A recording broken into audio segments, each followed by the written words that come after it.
In The Wire, we follow the systems and bureaucracies that facilitate and enable the flow of Baltimore's drug trade, with Season 4 offering a magnifying glass to the city's broken schooling system, left needy and wanting by careerist politicians like Carcetti, who chooses his time as mayor to career hop instead of helping inner city kids. Kids don't vote. The main group of children we follow are the boys of summer: Michael, Randy, Naymond and Duquan. Each child was bright and had promise, and yet each one's story ends in tragedy and heartbreak.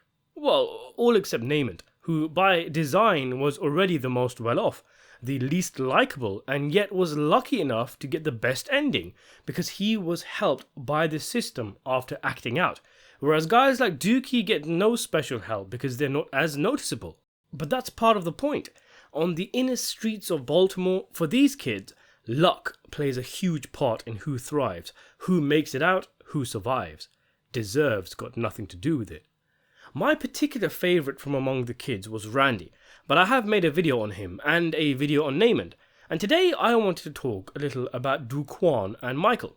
Unlike Naymond and Randy, who get cameos in the final season, Duke and Michael's storylines continue into Season 5. Even that in of itself is very heavy, very heartbreaking. The fact that all the kids end up in different places, on different levels on the spectrum of success. Does Randy, stuck in the group home, every day a battle, ever think back to his green and carefree youth where he would sell sweets to his peers and play with his friends out in the streets? Does Naymond, in between his successful debate forums and lectures, ever ponder on what happened to his friends and whether they're doing okay? It makes you reflect on your own childhood and the friends you grew up with, naively thinking you'd be friends forever, but with life slowly causing you to drift apart until years go by without contact. There's people I know who I grew up with who became very successful. There are others where you hear that they went down for drugs and violence. Others you're shocked to learn dying well before their time. And the kids' storylines in The Wire really capture that sense of carefree youth being stripped and replaced by hard-hitting, unforgiving and merciless adulthood. Before we continue, I got that subscribe button right here. There's a subtle battle for Michael's soul taking place in Season 4 between Cutty and Marlowe. The root of Michael's tragedy lies in the abuse at the hands of his stepfather and the neglect from his dope fiend mother. Terrified at the prospect of his younger brother going through the same thing that he did, Michael reaches out to Marlowe Stanfield's crew to disappear his stepdad, becoming indebted to them in the process. It's just so sad. If for nothing else, Michael was the one who resisted Marlowe's grooming. He turned down the money Monk was handing out, not wanting to be indebted to Marlowe. He played coy with Chris, trying to recruit him. He told Bodie he was going back to school and didn't want to do corner work full time. Michael didn't want this life, but because of what happened to him at the hands of that cadaverous motherfucker who should have been nurturing and protecting him, because of that betrayal, he could not trust the adults around him. I don't know, he just too friendly, you know? Everybody just too motherfucking friendly. As he says. This isn't the video for it, but there's loads of examples of Michael's fear of adult men and his inability to rationalize their kindness to him. His inability to see that there are those who will try to help without ulterior motive. It does seem like he's about to talk to Presbo about his issues at one point, but just wanders up to the teacher's desk aimlessly, not being able to say the words. He becomes cold and resistant to Prez over time, a man who literally used to be a cop and has contacts with the Force. He's suspicious of Cutty, accusing him of playing for the pink team, and at one point bailing out of Cutty's car as to not be alone with an adult man who has taken an interest in him. When Justin is sparring, Cutty puts his hand on Michael's shoulder and Michael moves away, with Michael only accepting the proposal to see the fight once Justin agrees. Cutty is also eyeing Michael up in the gym at one point, which makes Michael visibly uncomfortable. But it was an innocent look, one of admiration of his talents. In one of these instances, Cutty even makes a point to Michael about how he loves the ladies, as if he's clocked on to the fact that Michael suspects he wears motorcycle outfits and chaps in his spare time. Or at the very least, he's trying to connect with the kids by conversing about the things they would talk about. But instead of reassuring Michael, ironically this will only trigger more red flags, as it's the kind of defense his stepdad used when confronted by Chris. And you'd imagine the way he weaseled his way into Michael's life was by being all friendly and romancing Michael's mother. And Cuddy be up in them women, oh indeed. This is so frustrating because Cuddy is the perfect man for Michael to have come to with his problem. You just know once he told the old timer, Cuddy's experienced fist would have gone home bloody that day, oh no doubt. But he doesn't reach out. He remains isolated, counter-dependent, and he protects Bug for as long as he can before throwing himself to the wolves in order to be a father to his brother that he himself never had. Dukie watches on apprehensively as Michael makes his way to Marlow, an act that would seal his fate. And in a similar fashion, a year later, Michael would watch on as Dukie makes his way to the Arabers, sealing his fate. What? You telling me you never pondered that? He goes to Marlow because he can understand Marlow. He gets the idea of getting something shady done and doing something shady in return. But Cuddy? Someone wanting to help him altruistically? That doesn't make sense for the boy, which is a tragedy in of itself. A curious thing of note is that Omar sees Michael entering Marlow's territory, dismissing him as just a kid, not realizing of course that, as we'll discuss, this kid will become the new Omar. Anyway, from there he is groomed to become a machine, learning from Chris and Snoop but showing an intelligence and ability to question that lands him in hot water with the Stanfields, who suspects he's singing, so try to have him whacked. He's too sharp for Snoop though, so pulls an Uno reverse card, sends his brother to live with an obscure aunt, and begins life on the streets ripping and running, quite belatedly with his new look, shotgun and sidekick, becoming the new Omar Little. And seeing as though Omar is gunned down just 2 episodes earlier, this is hardly the triumphant ending for Michael that it appears to be. And where do you begin with poor Dukie's soul-crushing storyline? This guy was just dealt a terrible hand right from the beginning, facing hardships on all sides, from his dope-addicted folk who steal his school clothes to pay for their drugs, to the bullying he's subjected to by the likes of Naymond and other school kids. It's the kindness of Presbo, giving a fuck when it ain't his turn to give a fuck, who provides Dukie with clean clothes, showers, and food. Just the basics, but it allows the shy, introverted Dukie to come out of his shell and showcase his intelligence, his heart, and his empathy. The latter emphasized when he offers his fan to a girl who just sliced another student's face up, knowing that she herself is a victim.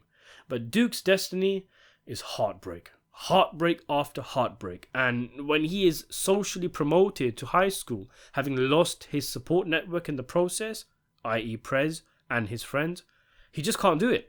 He can't bear to go through it all again. Step by step, his light is extinguished. At one point, he becomes a babysitter of sorts to Bug until Michael gets into hot water.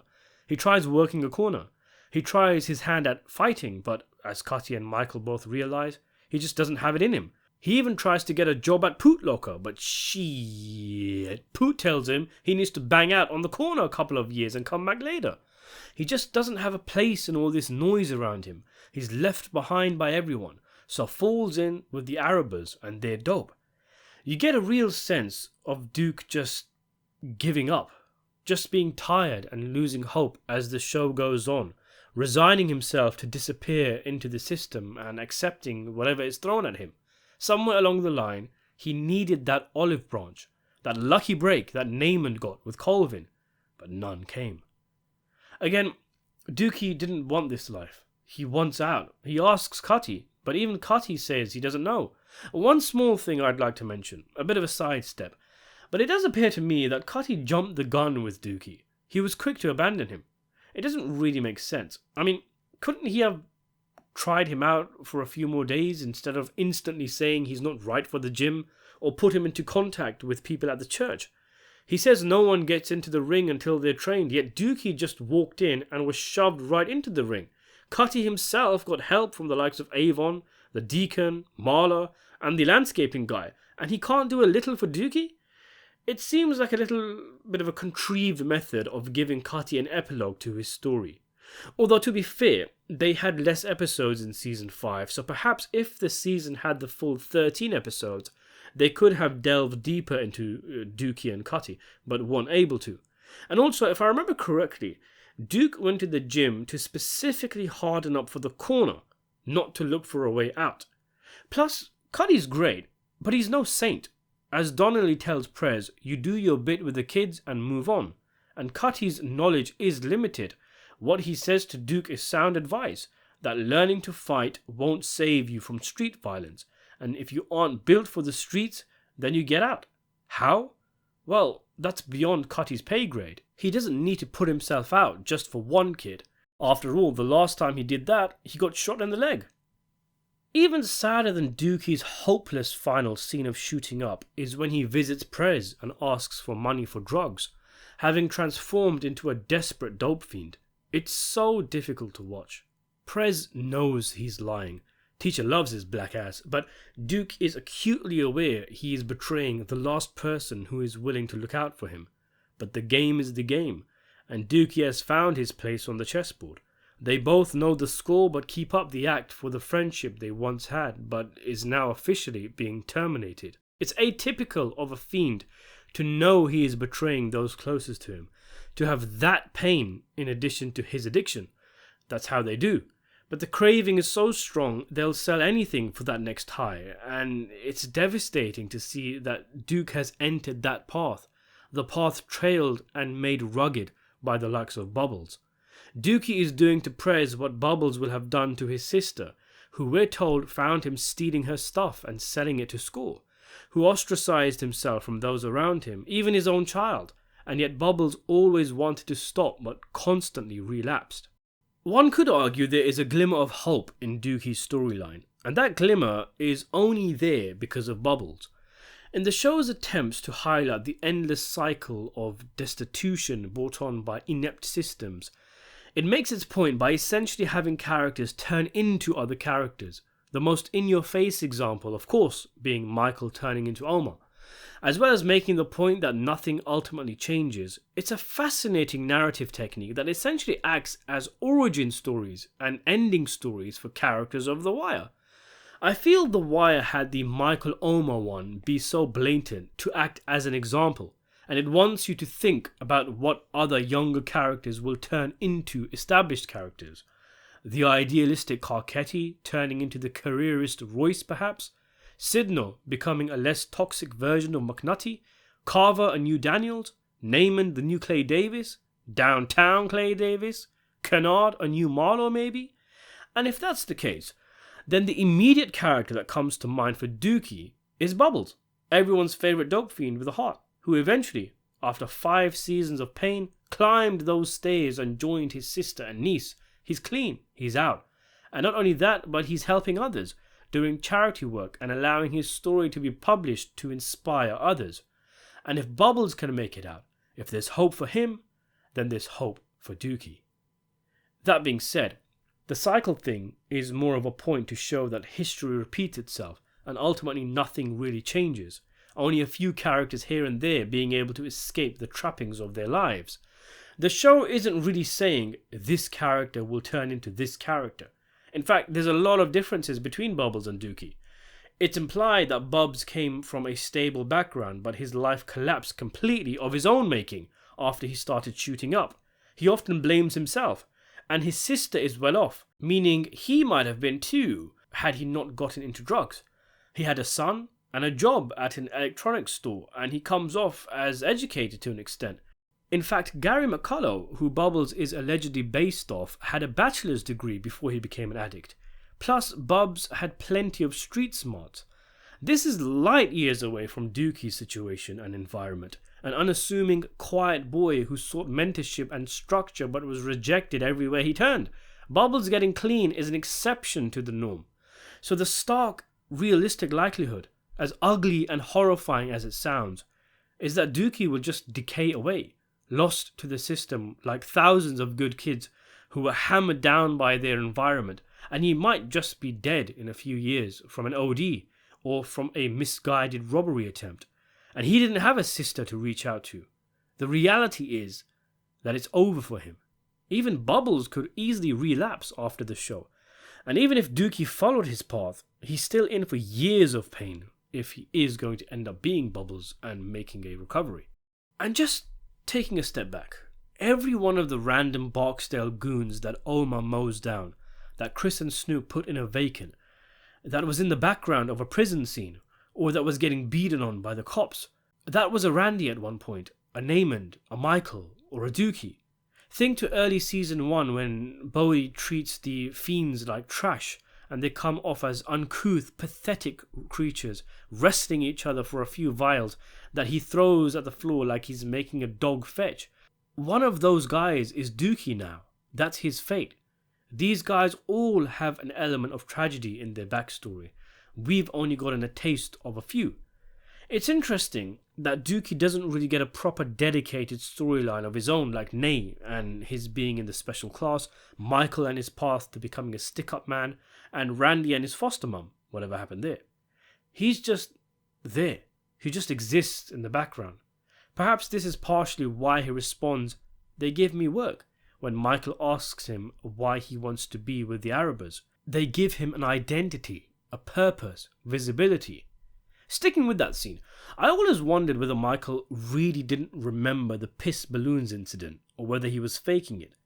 It was only around a year or two ago, so surely he would remember. But then again, Michael has gone through so much in that time, he's completely changed. And in that moment, his adrenaline is pumping, he's thinking about survival, and is focused on what he's going to do next, not random memories from the past. He's become hardened, a killer. It may be that he is just so far gone that he genuinely doesn't remember this funny childhood memory. He's had many fights, so the memory of the ice cream one won't stand out for him. But for Dukie, getting ice cream was a big deal because he never had money and the piss balloons allowed him to be a part of a group, a part of something. So it makes sense for him to play Remember When and reminisce. But of course, a common interpretation, especially given his pose and demeanour, is that Michael did remember. I mean, he got his ass beat, how could he forget? But it was too painful to think back to his playful and innocent youth, that he was repressing his past in order to commit to his new life. He was sending a message to Dukie that the old Michael was gone. It's pointless to hold on to such memories because they weren't representative of who he was now. That I'm signaling the end of our relationship, the end of my childhood. And Duke nods in understanding and gets out of the car, shuffling his way to the Arabers with his backpack like it's the first day of school all over again, except this time, as symbolized with the fire burning and images of dogs, he's walking straight to the hounds of hell. He walks on hesitantly, looks back, and Michael's car is already gone. This scene has a sense of finality to it, them both saying, "See you around," Mike not even looking at Duke. They both know this is the end of the line. To all intents and purposes, they won't see each other ever again. Could Michael have done more for him, I wonder? Well, as harsh as it sounds, Dukie isn't a charity case for him. He did the bug babysitting, but that was out of the window now. Mike tried schooling him on how to shoot, got him into contact with Cuddy, gave him a place to stay, and here Duke makes a last-ditch effort to continue running with his friend, but as Michael says, "You know I'm too hot." Mike warns him about the Arabers. "I know what they'd be doing in there, Duke." But having Duke rip and run with him would only end in a death sentence for Dukie and a lot of guilt for Michael, or Dukie getting kidnapped and tortured for information on Michael's whereabouts. And since Mike knows what those guys are about, giving money to Dukie is pointless, and that's if he has any left after giving cash to the aunt. He's done as much as can be expected for a 15-year-old. Even here, asking him if he's sure he wants to go with these guys. And it might be cold, but he's got to worry about himself and his little brother. Dukie needs to take care of himself now, and clinging to Michael will just make him dead weight. We got to remember, Duke wasn't a dope fiend just yet. Between the two of them, Michael was actually in a more dire situation, having a hit out against him from West Side's biggest gangster. It does make you wonder, what would happen if Michael and Duke met each other down the line? I mean, funnily enough, Bubbles knew of Omar, and Omar knew who Bubbles was, even knowing he was a snitch, saying as much when he points a shotgun in his face. That doesn't necessarily mean they knew each other on a personal level, each was just wise to their surroundings. Maybe that's something worth pondering on if you think Michael turns into Omar and Dukie turns into Bubbles. Mike tells his brother to tell the aunt that there's more money if and when she needs it, meaning he will stay in touch to an extent with the aunt at least. Plus, Mike has a line about a man not shedding no tear, but is close to tearing up himself. Maybe then, hopefully, this implies he might break his code down the line and reach out to Dukie if he found him. But with how things ended, even if Michael recognized Dukie on the small streets of Baltimore, he'd probably hurriedly rush past him, an awkward grimace on his face perhaps. Or he might not even recognize him. A shameless Dukie chasing his next fix might chase down Michael and ask for some cash. For old time's sake, Mikey, and getting the butt of a shotgun round his head instead. As poetic and nice to speculate as it would be that Michael would pull Duke out of whatever hellhole he's found himself in, they simply have no relationship now. They both will harden into their chosen paths and drift further away, and chances are, both will be dead in a few years at most. So I think I'll end it there. There's still so much that can be said. I feel like I've only scratched the surface, but this video is getting a little long. What do you make of Michael and Dukie? Which kid from The Wire do you think had the most tragic storyline? Let me know in the comments section below. Subscribe to the channel, and thanks for watching.